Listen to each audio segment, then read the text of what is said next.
ஆண்டவராகிய இயேசு கிறிஸ்து நாமத்தில் உங்களை வாழ்த்துகிறேன். 1 யோவான் 2:20 ஒரு அபிஷேகத்தை நமக்கு செய்கிறார். பரிசுத்த ஆவியானவர் உங்களுக்குள் வரும்போது நீங்கள் பலன் அடைவீர்கள் என்று வேதம் சொல்லுகிறது. ஒரு புதிதான ஒரு அபிஷேகம் நமக்குள் வரும்பொழுது நாம் தேவனை அறிகிற அறிவிலே வளருவோம். எது நல்லது, எது கெட்டது, எப்படி எங்கே போகலாம், எப்படி போகலாம், இது செய்தால் நல்லா இருக்குமா, நல்லா இருக்காதா, இப்படியெல்லாம் நமக்குள்ள ஒரு நல்ல உணர்வை. உலக மனுஷன் எப்படி வேணாலும் வாழ்ந்து எப்படி வேணாலும் மறிக்கலாம்னு நினைக்கிறான். அவன் செய்கிறதா நல்லது என்று சொல்லுவான், அவன் செய்கிறதா நீதிமான் என்றான். என்னை தவிர ஆளே இல்லைன்னு சொல்லுவான். அவனை விட்டு விடுங்கள். ஆண்டவர் இயேசு கிறிஸ்து உங்களை அழைத்தது நோக்கமே அவர் பரிசுத்தர். அவர் உங்களை அபிஷேகம் பண்ணி நீங்கள் நடக்க வேண்டிய வழியை உங்களுக்கு காண்பிக்கிறார். உங்களை ஆசீர்வதிக்கணும் அவர் விரும்புகிறார். சகலத்தையும் உங்களுக்குள்ள அவர் வைத்திருக்கிறார்.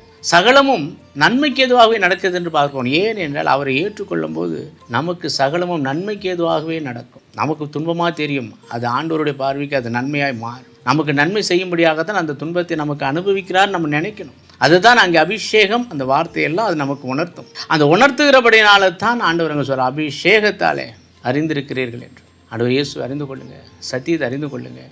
சத்தியம் உங்களை விடுதலையாக்க விட்டு கொடுங்க, அவர் உங்களை விடுதலை ஆக்குவார். அப்படியே நீங்கள் செய்யும் பொழுது